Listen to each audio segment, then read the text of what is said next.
What is a cryptid? The word comes from the Greek kryptos, meaning hidden. Cryptids are creatures whose existence is suggested but not confirmed by science. Bigfoot, the Loch Ness Monster. But among them, there is a darker kind, a more unsettling subset, humanoid cryptids. These are creatures that almost look like us, but not quite.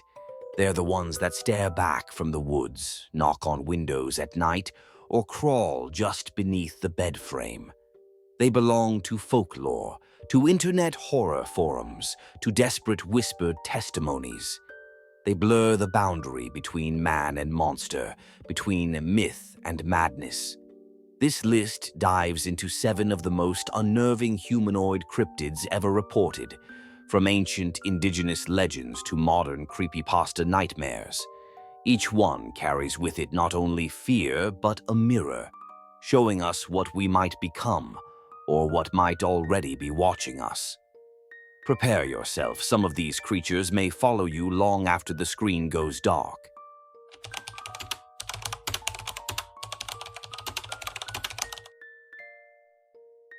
In the high desert mesas and wide plains of the American Southwest, there are stories you are not supposed to tell. Stories passed down through generations of the Navajo people, whispered around fires with wary glances to the dark. Among them is one of the most feared entities in all indigenous lore, the Skinwalker, known in Navajo as Yinaldlushi, which roughly translates to, "With it, he goes on all fours." The Skinwalker is said to be a malevolent witch who has gained the power to transform into animals. But not just any animals, ones that move wrong. Coyotes with eyes that reflect red even without light. Owls that speak with human voices. Wolves that stand too tall. Unlike many legends, skinwalkers are not seen as cryptids in the traditional sense. They are not animals nor undiscovered species. They are people, or once were. Witches who have committed unspeakable taboos to gain dark magic, murder of a close family member, desecration of sacred ground, consumption of human flesh. The transformation is not a gift, it is a curse. The fear surrounding skinwalkers is so profound that many Navajo people refuse to even speak the name aloud, fearing it may attract attention. And while outsiders have sensationalized the tale, there are countless testimonies within tribal communities that suggest these entities are more than mere metaphor. One such account came from a family living near Shiprock, New Mexico. They reported being stalked over several nights by a creature that looked like a coyote. But its eyes glowed yellow, even in daylight, and it moved without sound across gravel and dried leaves. On the 4th night, the creature stood upright outside their window. What they saw, they said, was not an animal. It was a man, wearing the skin of something else. And then there is the infamous Skinwalker Ranch in Utah, a hotspot for strange phenomena. Located in the Uinta Basin, the ranch has been the site of unexplainable events since the 1990s. Cattle mutilations, strange lights in the sky, electromagnetic disturbances, and, yes, humanoid figures with glowing red eyes spotted lurking near fence lines. Some researchers believe the land is a nexus for paranormal activity. Others think it is cursed, but those who have spent time there often leave with the same conclusion. Something is watching. The Skinwalker legend terrifies because it strips away comfort. These creatures aren't bound by form. They know your land, they know your name, and they used to be human.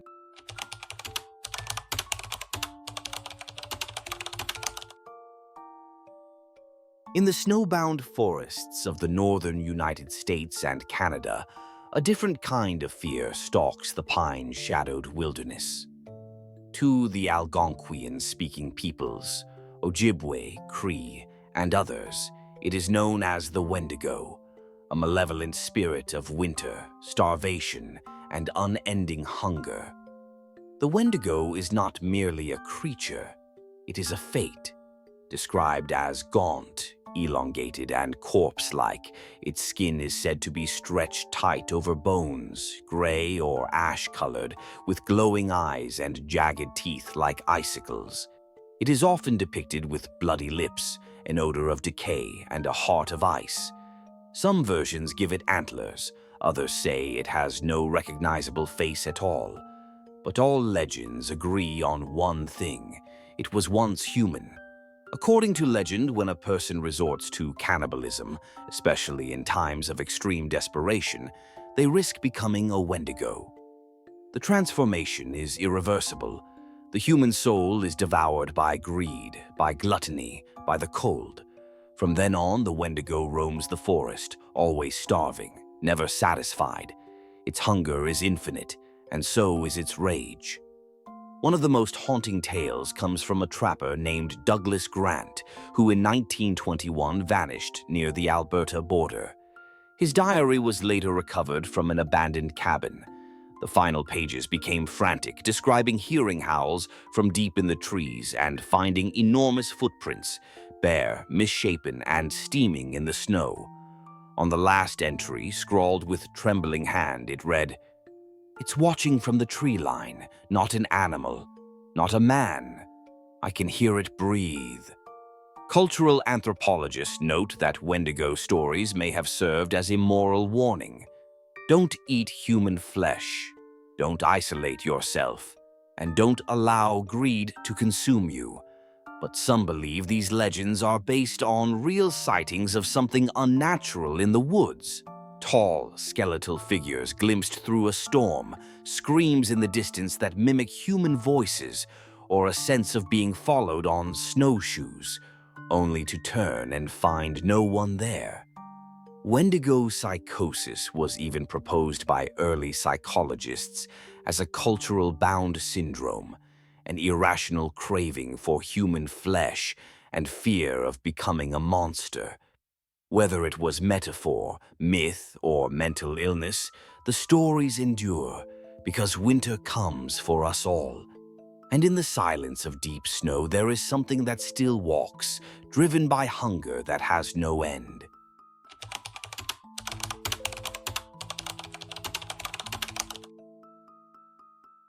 Unlike the ancient legends of skinwalkers and Wendigos, the rake is a product of the digital age. Yet it feels no less terrifying.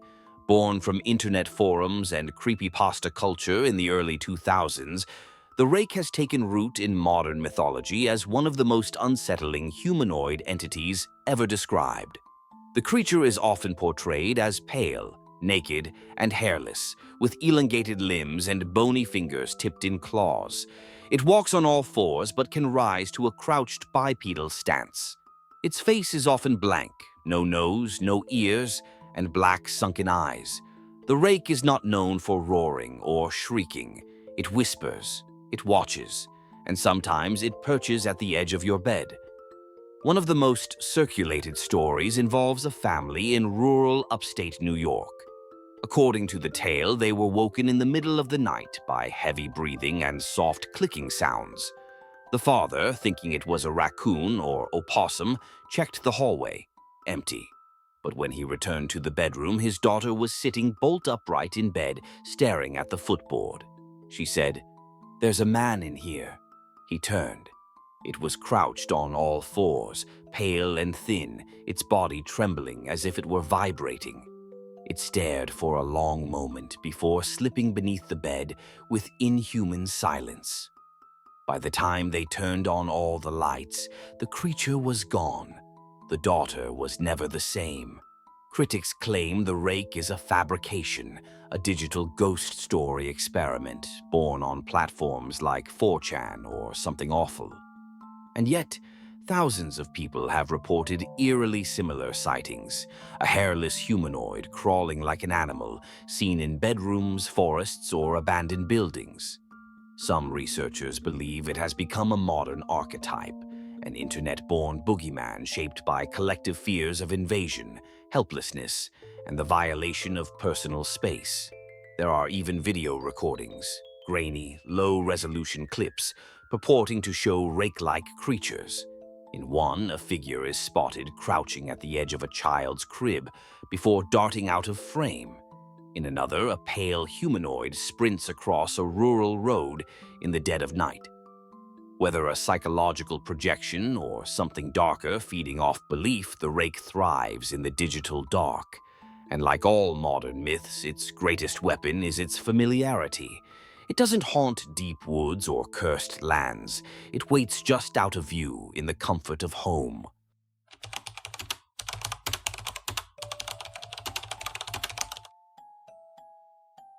They knock when the night is darkest. Two children, boy and girl, stand at your door, heads down, voices too calm, words too formal. They ask to come inside. They need to use your phone. They are always polite. But something is wrong. Their clothes are outdated. Their skin is pale. And when they finally look up, you see the truth. Their eyes are completely black. No whites, no irises, just endless darkness. The legend of the black-eyed children first gained traction in the 1990s when a Texas journalist named Brian Bethel reported an unsettling encounter. While parked in a lot late at night, two boys knocked on his car window. They asked for a ride. Something in their tone felt rehearsed, too calm. And when Bethel's eyes finally met theirs, he felt overwhelming dread. He refused. The boys grew insistent. Then they vanished. Since then, thousands of people around the world have claimed to encounter similar children, always in pairs, always appearing in the late hours, always asking to be let in. Those who report encounters describe an immediate sense of fear, nausea, or dread, as though their instincts scream to run. One man in rural Vermont shared his story online. At around 2 a.m., he heard a knock at the door. Two children, perhaps 10 and 13, stood outside. No emotion on their faces. They asked to come in and wait for their parents. The man hesitated.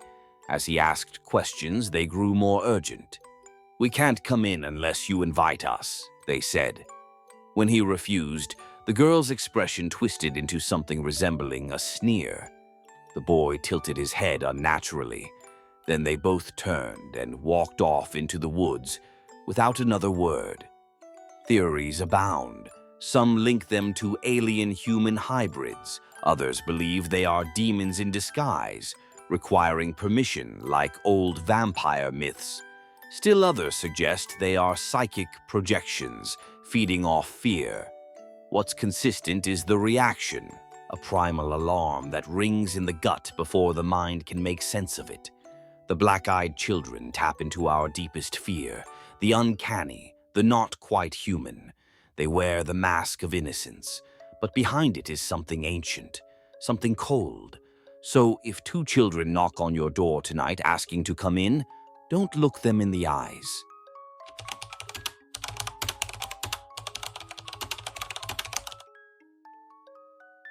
Deep within the dark, tangled pine barrens of southern New Jersey lurks a legend that has terrified locals for over 250 years. It is said to be a creature born of a curse, a flying, hooved horror that emerges on stormy nights. The Jersey Devil. According to folklore, in 1735, a woman named Mother Leeds discovered she was pregnant with her 13th child. Overwhelmed by poverty and despair, she cursed the unborn baby, crying, "Let it be the devil." When the child was born, it appeared human, but within moments it transformed. Wings sprouted, its legs twisted into cloven hooves. It grew horns and a serpent-like tail. It screamed, then flew up the chimney and into the woods. Since then, reports of the Jersey Devil have persisted through the centuries. Witnesses describe a creature around 4 feet tall, with leathery bat wings, a goat-like head, glowing red eyes, and an ear-splitting scream. It flies erratically, sometimes attacking livestock, sometimes merely circling overhead in the dead of night.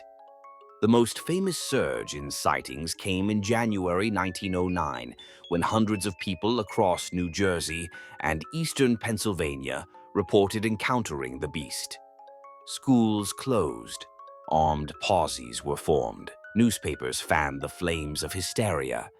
Even police officers claimed to have seen it. Strange hoofprints appeared in the snow, on rooftops, in fields, and mysteriously ending in the middle of roads with no sign of continuation. Skeptics suggested a misidentified large bird, a prank, or mass delusion fueled by media sensationalism. But for the residents of the Pine Barrens, it wasn't just a story, it was a warning. To this day, the creature is blamed for eerie sounds, dead animals, and the unshakable feeling of being watched beneath the dense pine canopy. The Jersey Devil occupies a unique place in American folklore, part cryptid, part demon, part cursed child. It's a reminder that even in the age of science, there are still dark corners on the map, places where myths breathe and curses fly on tattered wings.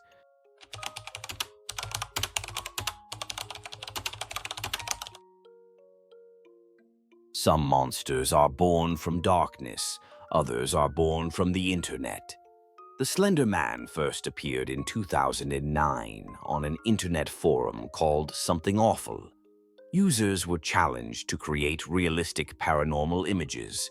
One user photoshopped a tall, faceless man in a black suit standing ominously in the background of playground photos. From there, the legend grew like wildfire. Slender Man is typically described as inhumanly tall, sometimes 8 to 10 feet, dressed in a dark suit and tie, with elongated limbs, no face, and a head that is disturbingly smooth and featureless. He is said to lurk in forests, watch from the edges of schools or homes, and influence the minds of those who see him, especially children. Unlike traditional monsters, Slender Man doesn't attack in the conventional sense. He infiltrates thoughts, warps perception, plants paranoia. What began as a fictional horror meme evolved into an internet phenomenon. Dozens of short stories, games, photos, and videos portrayed Slender Man as a supernatural predator whose presence alone was enough to drive victims to madness. And, tragically, in 2014, a real-world stabbing occurred in Wisconsin involving two 12-year-old girls who claimed they acted under Slender Man's influence. Though fictional, his story had bled into reality. This raises profound questions. What makes a monster real? Is it flesh and blood or belief and fear? Psychologists suggest Slender Man is a digital tulpa, a thought form given life through collective belief. The more people discuss and fear him, the more real he becomes in the cultural psyche. Slender Man is the modern boogeyman. He doesn't just reflect our fear of being watched or followed, he embodies how folklore adapts to our changing world. In the 21st century, myths spread at the speed of Wi-Fi. What once took centuries to become legend now takes days or even hours. And while Slender Man may have no physical form, he's become one of the most recognizable humanoid cryptids of the modern age. Not because he is seen, but because he is believed.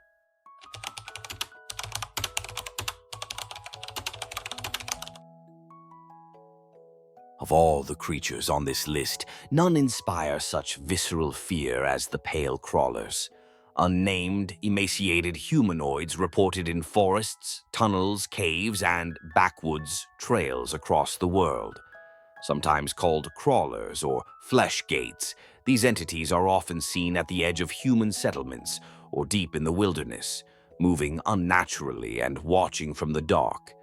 Witnesses describe them as humanoid, hairless, and corpse-pale. Their limbs are too long, their movements spider-like, their heads sunken as if deflated. They are nearly always silent, except for the sound of scraping claws or shallow, ragged breathing. And worst of all, they seem aware. One chilling encounter was posted by a group of hikers exploring a rarely used trail in the Pacific Northwest. As dusk fell, they heard rustling ahead and assumed it was a deer. But as they approached, they saw something crouched low in the brush. It turned to face them, gaunt, white-skinned, eyeless. It bolted into the trees, not on 2 feet, but on all fours, its movements jagged, twitching like a broken puppet. The hikers turned back immediately, but one swore he saw it again, hours later, at the edge of their campfire light, just standing still. Other reports come from abandoned mines, Appalachian hollows, even the outskirts of suburban neighborhoods. In many stories, the creature vanishes if approached, but leaves behind a putrid stench, like rotting meat and damp soil. Some accounts speak of them mimicking human voices in the distance, calling for help in a childlike tone, luring victims deeper into the woods. Paranormal researchers speculate that these crawlers might be a species of undiscovered subterranean predator or even interdimensional beings that can slip between realities. Others draw comparisons to the Native American wampus or the Irish slua side, malevolent spirits of the lonely wilderness. But perhaps the most disturbing theory is that they are what becomes of us when the veil tears. A pale echo, a failed version, a warning. What makes the pale crawlers so terrifying is their silence. They do not announce themselves. They do not roar. They do not chase. Until you're alone. Until you've ignored the warnings. Until you're just far enough from help. If you hear something skitter across the roof of your tent or see a pale shape watching from the woods, do not investigate. Some things are meant to stay hidden.